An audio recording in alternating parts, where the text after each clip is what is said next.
Hello everyone, this is Mr. Informal bringing you my take on certain devices, electronics, or anything that interests me.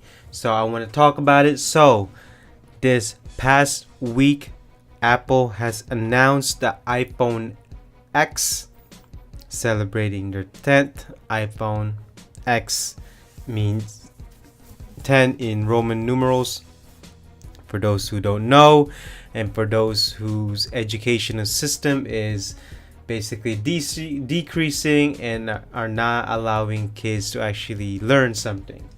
So let's talk about the iPhone X. Okay, these are my thoughts, analysis, especially my rant of the iPhone X. So first and foremost, we got to say that as of right now, it can be pre-ordered, but it's not gonna arrive until November. And the colors are coming in as gray, silver, and also gold. So let's talk about the specs for now. Okay, so the biggest change in the iPhone X is basically all screens, no buttons on the front, and we are seeing a super AMOLED capacitive screen. Size is 5.8 inches, coming in a resolution of 1125 by 2436, 458 pixel per inch, and they boast about that during the conference. So, and we here have nano SIM, of course, IP67 certified, which means dust and water resistant. We also have Apple Pay, you know that's coming. We don't know what technology it has in the glass, but it is scratch resistant.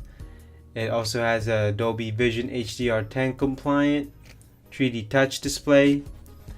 Chipset is a new Apple A11 Bionic chipset that comes in a hexa-core, and also the GPU has a 3-core graphics. Now the storage options are 64 or 256 gig. I don't even know what happened to the 128. Now the RAM is the same as the iPhone 7, which is 3 gigs of RAM. Onto the camera. Both cameras in the back are optical image stabilized with phase detect autofocus. One of them is actually, both of them is 12 megapixels, but one of them is f1.8 and f2.4 aperture. Comes with a flash on the back, that's pretty obvious. It can shoot 4K, and then on the front you have 7 megapixels f2.2 aperture with face detection, and also it can shoot 1080p video, and also has stereo speakers. I'm gonna guess the front, and then also on the bottom, and then no headphone jack. You knew that was coming. Bluetooth 5.0. And then we have a new technology or a new sensor, which is on the front. We, instead of fingerprint scanner, we have a Face ID, which means that if you wanna, you can also use a password unlock, but it will also use sensors in the front to use Face ID to unlock your phone, using your face to unlock your phone. And then we have we actually finally have wireless charging on here, but it's only in this model, not the iPhone 8, but only in this model. The battery runtime is still unknown yet. You know, we'll see how retail is, but that's mostly the most notable specs of the iPhone X. Now, this is where my analysis comes in. Okay, so the screen is confirmed. It's from Samsung, and they are actually getting their screens from their rival Samsung. I'm surprised. I cannot believe that they actually went with Samsung. They should have went with LG. I think LG would have been much closer to the colors that they were looking for. Not only that, they have sued Samsung, so I'm not entirely sure, but I guess Samsung needs the money. If I was Samsung, I would have never done it. And also, the notch that everybody's been buzzing about, I agree with you. I don't understand why they even kept it there. They should have just did what the Galaxy SA did, is just smooth it out. Just smooth it out, you know? And then I cannot believe they also took out the 128 gigabit option. They always do that.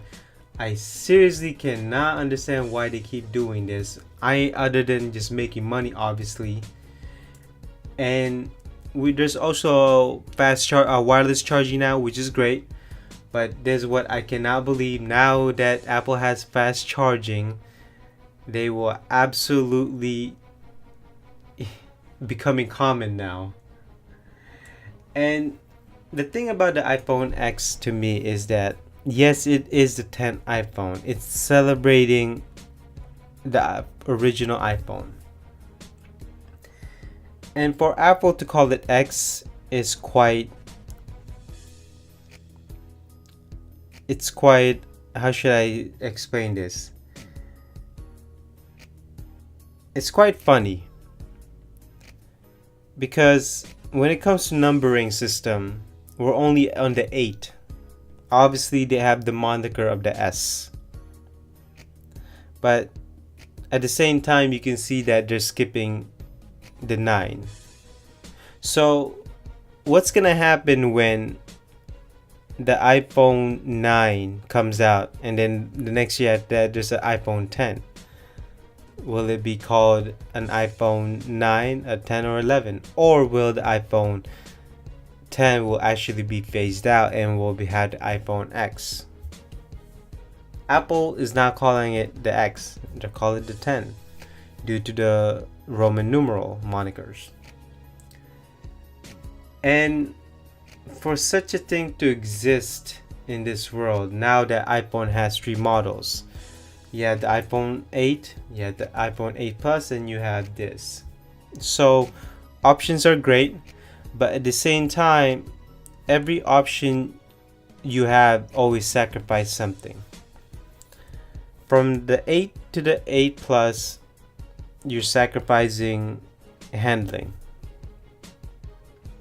That's about it. But from the 8 Plus to the X, you're sacrificing your home button, you're sacrificing the screen, you're also sacrificing the practicality of the 8 Plus, because it's much more practical to handle. It's also, you have multiple options to unlock. And so it's something that is quite funny that Apple is doing, because I always ask myself, yes, the Apple fanboys will be buying this in an instant. But in Apple case, are they ruining themselves in terms of the numbering system? Are they trying to set up for the future? And knowing Apple, once they have a AMOLED screen mastered, will they move on from Samsung and find somebody else to produce their own AMOLED screen?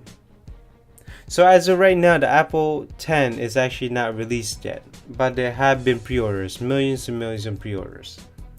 And so this is where the rant comes in. For such a phone to cost $1,000, let's put that in perspective.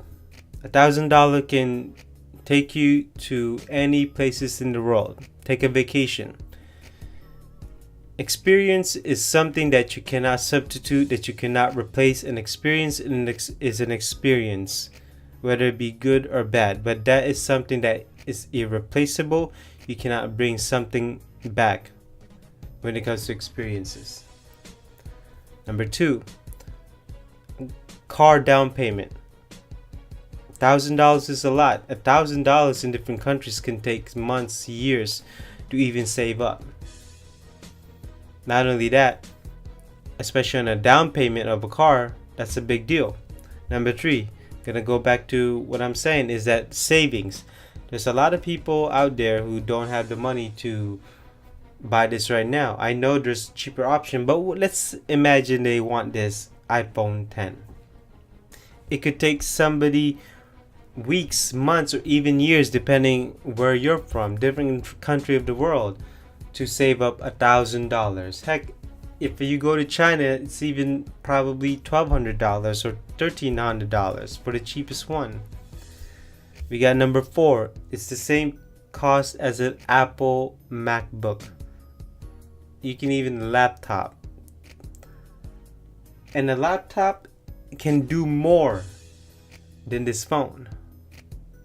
Now, I am strictly talking about the iPhone 10. I'm not talking about other devices or even phone. I'm just strictly talking about iPhone 10. I know you listeners are gonna bring up other phones, but let's just stick to the topic here.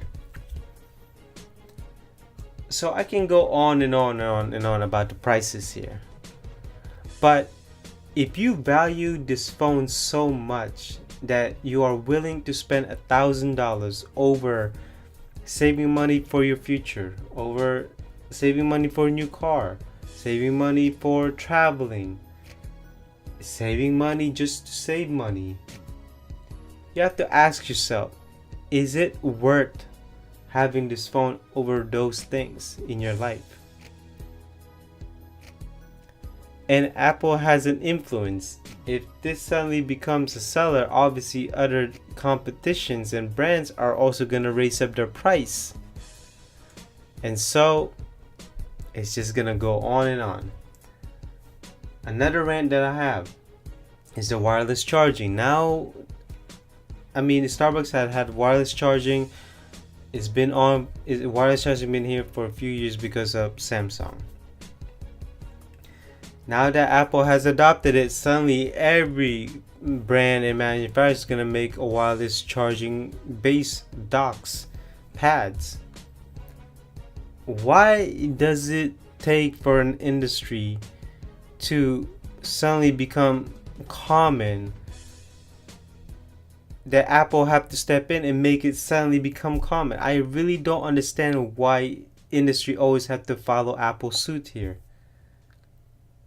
Does anybody want to be a leader anymore? Does anybody just want to take that risk and wait for somebody to make this more common? Why does it take Apple to make the general consumer, to show them, hey, this is something new, when it's really not? I really don't understand that. The general consumer, I'm not a general consumer because I'm up to date, but for the general consumer, you gotta do your research. You gotta take your time and realize what new tech is out there that can benefit you and that can make things practical. And so ask yourself this, okay? The biggest problem I have with this is obviously the price here, and it's the only problem I have because of the things that can become a domino effect here. So ask yourself, personally, I would recommend this phone, the Apple 10, if it was $800, but I cannot recommend it at $1,000. Now, whether you're already set on buying this phone, whether you're trying to get validation from your peers, which I think is absolutely ridiculous, and you need to check yourself in the mirror whether you need this. But ask yourself, look, in a few months this will go down in the price. In 6 months it will certainly go down the price. So why pre-order? Why be the consumer that will make the whole industry become more expensive? Because this is setting the bar, that's for sure. And so this is Mr. Informal. I hope you listened. And this is my thoughts, analysis, and rant of the Apple iPhone 10.